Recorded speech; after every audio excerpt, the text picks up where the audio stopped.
ውድ ቻናላችን ቤተሰቦች እንኳን ወደ ቻናላችን በደህና መጣችሁ። አሁንም ሊቨርፑልን በሚመለከቱ የተለያዩ ጉዳዮች ተመልሼ መጥቻለሁ። በዚህ ሰዓት የምንመለከታቸው እንግዲህ ዌስት ሃም ዩናይትዶች እንግዲህ ኬልኸርን ለማስፈረም ፍላጎት አሳይቷል። እንደዚሁም ደግሞ ቤንዶክ ምናልባትም በዚህ ሲዝን ላይ መለስ ይችላል በጉዳት ምክንያት ተብሏል። ይሄን የምንመለከት ይሆናል። በተጨማሪም ደግሞ ትሬንት አሌክሳንደር-አርኖልድ ወደ ልምምድ ተመልሷል። ይሄን የምንመለከት ይሆናል። እስከመጨረሻው ደቂቃ ድረስ አብራችሁኝ እንድትቆዩ በአክብሮት ጋብዛለሁ። ሰብስክራይብ፣ ላይክ፣ ሼር እያደረጋችሁ ቻናሉ ቤተሰብ እንድትሆኑ በአክብሮት እጠይቃለሁ። አሁን በቀጥታ እንግዲህ ወደ ያስኩላችሁ ጉዳዮች እገባለሁ። በመጀመሪያ የምንመለከተው እንግዲህ የትሬንት አሌክሳንደር-አርኖልድን ጉዳይ ይሆናል። ትሬንት አሌክሳንደር-አርኖልድ እንግዲህ እንደሚታወቀው ሊቨርፑል ከፒኤስጂ ጋር በተደረገው የአንፊልድ ጨዋታ ነበር ተጎድቶ መውጣት ይቻላል። ከዛ በኋላ እንግዲህ ምንም አይነት ጨዋታ ለሊቨርፑል ማድረግ አልቻለም ነበር። ዛሬ በወጡ መረጃዎች መሰረት እንግዲህ ሊቨርፑል ዛሬ ተጫዋቾቹ ልምምድ መስራት እችለው ነበርና በዛ ልምምድ ላይ እሱ መገኘት ችሏል እና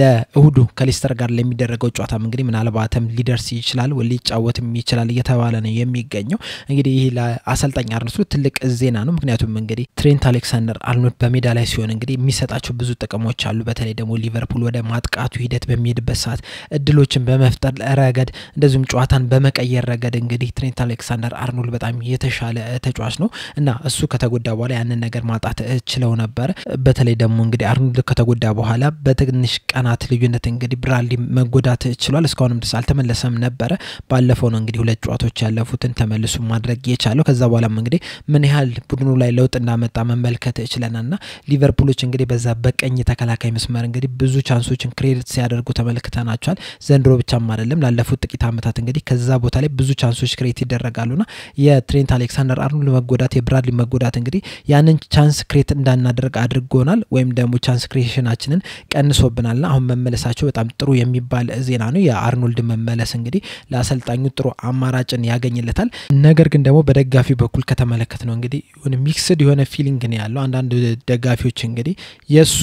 መልቀቅ ያን ያህል እንትን አላላቸውም አረበሻቸውም ወይም ደግሞ ገና እስካሁን ድረስ ለማድሪድ ስላልፈረመ ገና እንጠብቅ የሚሉ አሉ። አንዳንዶቹ ደግሞ ወደ ማድሪድ መሄዱ እንግዲህ ኦልሞስት የተረጋገጠ ነው። በተለይ ደግሞ የተለያዩ ዘገባዎች እንዳወጡት ከሆነ ማለት ነውና በዛ አንፃር እንግዲህ በጣም የተበሳጩበት አሉ። እንደውም አንዳንድ የቲክቶክ ቪዲዮዎችንም እንደዚሁ ዩቲዩብ ላይ የተለቀቁ ቪዲዮዎችን ከተመለከታቸው እንግዲህ የሱን ማሊያ ሲያቃጥሉም የታዩ አንዳንድ ደጋፊዎች አሉና ምን አይነት አቀባበል ያገኛል ከደጋፊው የሚለው ነገር እንግዲህ በጣም አጓጉ ነው የሚሆነው። በርግጥ ቀጣይ ጨዋታ በሌስተር ሜዳ ነው በኪንግስ ፓወር ስቴዲየም ነው የሚደረግ ጨዋታ ነው። ከዛ በኋላ ግን ከቶተናም ጋር የሚደረገው የአንፊልድ ጨዋታ ላይ ግን ይደርሳል ተብሎ ነው የሚጠበቀው። ምናልባትም እንግዲህ በቋሚ አሰላለፍ ውስጥም ሊኖር የሚችልበት ሁኔታ አለና ከደጋፊዎች ምን አይነት ድጋፍ ይቀበላል የሚለው ነገር እንግዲህ በጣም አጓጊ ነው የሚሆነውና አንዳንድ ሰዎች የሚሉት ምናልባት ሊጮህበት ይችላል ደጋፊዎቹ ሊቃወሙት ይችላሉ የሚሉ አሉ። ነገር ግን ደግሞ ከዚህ በፊት ከሊቨርፑል ደጋፊዎች እንደተመለከተነው ከሆነ በጨዋታ ቀን እንግዲህ የራሳቸው ተጫዋች ላይ ሲጮሁ አልተመለከተናቸውምና ምናልባት ያንን ነገር ላይ መለከት ይችላል። ነገር ግን ደግሞ መጨረሻ ላይ በደማቁ ይሸኙታል የሚለው ነገር እንግዲህ በጣም ትልቅ ጥያቄ ነው የሚሆነውና በዚህ ሰዓት እንግዲህ አርኖልድ መመለስ ጥሩ ቢሆንም ሞር ትኩረት የሚሆነው ግን ከደጋፊዎቹ ጋር በሚገናኝበት ሰዓት ምን አይነት አቀባበል ምን አይነት ድጋፍ ይጠብቋል የሚለው ነው። እሱንም እንግዲህ በቀጣይ የምንመለከተ ይሆናል። ሌላኛው የምንመለከተው ዘገባ ደግሞ ቤንዶክን የተመለከተ ጉዳይ ይሆናል። ቤንዶክ እንግዲህ እንደሚታወቀው በሚድልስብሮ ነው እየተጫወተ የሚገኘው በውሰት ተሰጥቶ ማለት ነው። ለአንድ አመት ሙሉ ውሰት ተሰጥቶ ነበርና በዛም እንግዲህ ጥሩ የሚባልን ጊዜን እያሳለፈ ነው የነበረው። በሻምፒዮንሺፑ ባደረጋቸው ጨዋታዎች እንግዲህ 3 ጎልና 7 አሲስት በማድረግ ሚድልስብሮ እንግዲህ ጥሩ ሁኔታ ላይ እንዲቀመጡ አድርጓቸው ነበረ። በተለይ ካሪክ ለገነባው ቲም እንግዲህ እሱ ዋነኛው ተጠቃሽ የሚባል ተጫዋች ነበረ። ነገር ግን ደግሞ በትሬኒንግ ቦታ ጃንዋሪ አካባቢ ላይ እንግዲህ ተጎድቶ ያለፉትን 13 ጨዋታዎችን መጫወት አልቻለም ነበረ። ከዛ በኋላም እንግዲህ ሰርጀሪ ያስፈልጋል ተብሎ እንግዲህ ሰርጀሪ ተደርጎለታል። አሁን ላይ በወጡ ዘገባዎች መሰረትም ደግሞ ምናልባትም በዚህ የውድድር ዘመን እንግዲህ ወደ ሜዳ ይመለሳል ተብሎ አይጠበቅምና ወደ ሊቨርፑል ሊመለስ የሚችልበት ሁኔታ አለ። ምክንያቱም እንግዲህ በሚድልስብሮ ያለው ቆይታ በጉዳት ምክንያት ስለተስተጓጎለበት ማለት ነው። ዘንድሮ እንግዲህ በጣም ትልቅ ተስፋ ተጥሎበት ነበር ይህ ተጫዋች። በተለይ ደግሞ ወደ ሚድልስብሮ ሄዶ የሚፈልገውን ያህል ልምድ አግኝቶ ከዛ ከተመለሰ በኋላ የሙሐመድ ሳላህ አንደርስተዲ ወይም ደግሞ ተተኪ ወይም ደግሞ ቤንች ሊሆን የሚችል ተጫዋች ነው ተብሎ እንግዲህ በጣም ብዙ ተስፋ የተጣለበት ተጫዋች ነበር። ወደ ሊቨርፑልም ሲመጣ እንግዲህ ትልቅ ተሰጥኦ አለው በሚል ነበር የመጣው። ነገር ግን ደግሞ እነዚህ ጉዳቶች እየተደጋገሙበት ነው ያለው። ወደ ሚድልስብሮ ከመሄዱ በፊት ራሱ በሊቨርፑል አምናም ራሱ እንደዚህ ጉዳቶች ሲያስቸግሩት ነበር። ትንሽ ጨዋታን ይጫወታል ከዛ በኋላ ይጎዳናል ለረጅም ጊዜ ከሜዳ የሚርቅበት ሁኔታ ነው የነበረውና አሁንም እንግዲህ ጉዳት ማጋጠሙ ለሱ ጥሩ የሚባል ዜና አይደለም ለሊቨርፑልም ጥሩ የሚባል ዜና አይደለም ምክንያቱም እንግዲህ ተጫዋቾችህን ወደ ጉሰት ሌላ ክለብ ስትልክ ማለት ነው እዛ ሄደው የራሳቸውን ልምድ አግኝተው ከዛ በኋላ ብዙ ነገሮችን ተምረው ወደ አንተ ጋር መተው ወደ ዋናው ቲም እንዲገቡ ለማድረግ ነው በውሰት መስጠውና እዛም ሄደው ግን በጉዳት የሚስተጓጎሉ ከሆነ ግን ያ ነገር እንግዲህ ስኬታማ አይሆንም ለነሱም ጥሩ አይደለም ለክለቡም ጥሩ አይደለም በርግጥ ቤንዶክ ብቻ አይደለም እንደዚህ ጉዳት ያስቸገረው ምናልባትም ከውድድሩ ዘመን ውጪ የሚሆኑ ሌሎች 5 ተጫዋቾች አሉ እነዚህም ተጫዋቾች እንግዲህ አንደኛው ጄደን ዳንስ ነው ለሰንደርላንድ እንግዲህ በጃንዋሪ ዝውውር መስኮት በውሰት ተሰጥቶ ነበር ነገር ግን ደግሞ በጀርባው ላይ ባጋጠመው ጉዳት መሰረት እንግዲህ ምናልባትም በዚህ ሲዝን ላይ መለስ ይችላል ተብለና አሁን ወደ ሊቨርፑል ተመልሷል ሌላኛው ተጫዋች ደግሞ ኦምቤክ ነው ኦምቤክ እንግዲህ ለብላክበርን ሮቨርስ ነበር በውሰት በአንድ አመት በሚቆይ ውሰት ውል እንግዲህ ተሰጥቶ የነበረው ነገር ግን እሱም ደግሞ ሃምስትሪንግ ጉዳት አጋጥሞት ከዚህ የውድድር ዘመን ውጪ መሆን ይችላል ሌላኛው ተጫዋች ደግሞ ካልም ስካንሊ ነው እሱም ራሱ እንደዚሁ የሃምስትሪንግ ጉዳት አጋጥሞት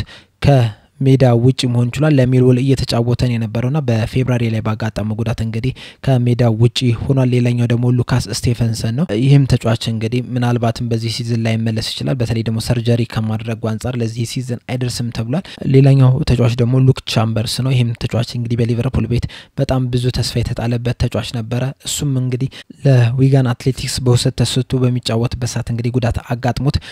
ከዚህ ሲዝን ውጪ መሆን ይችላልና እነዚህ ተጫዋቾች እንግዲህ በዘንድሮ ሲዝን ምናልባትም ወደ ሜዳ ላይ መለሱ ይችላሉ ተብሎ ወደ ሊቨርፑል ተመልሷል ይህ ዜና እንግዲህ ጥሩ የሚባል ዜና አይደለም በተለይ ደግሞ ለተጫዋቾቹ ምክንያቱም እንግዲህ እነዚህ ተጫዋቾች ባይጎዱ ኖሮ ምናልባትም ራሳቸውን በደንብ የሚያሻሽሉበት ሰዓት ነበረ በተለይ ደግሞ ጄደን ዳንሰን እንግዲህ በቅርብ የምናውቀው ነው ምን አይነት ችሎታ እንዳለው ምን ያህል ተስፋ እንደምንጥልበት እንግዲህ የሚታወቅ ነገር ነው የነበረው ነገር ግን ጉዳቶች ተደጋጋሚ ያጋጠሙት ነው እና ምናልባትም ከዚህ በኋላም እንግዲህ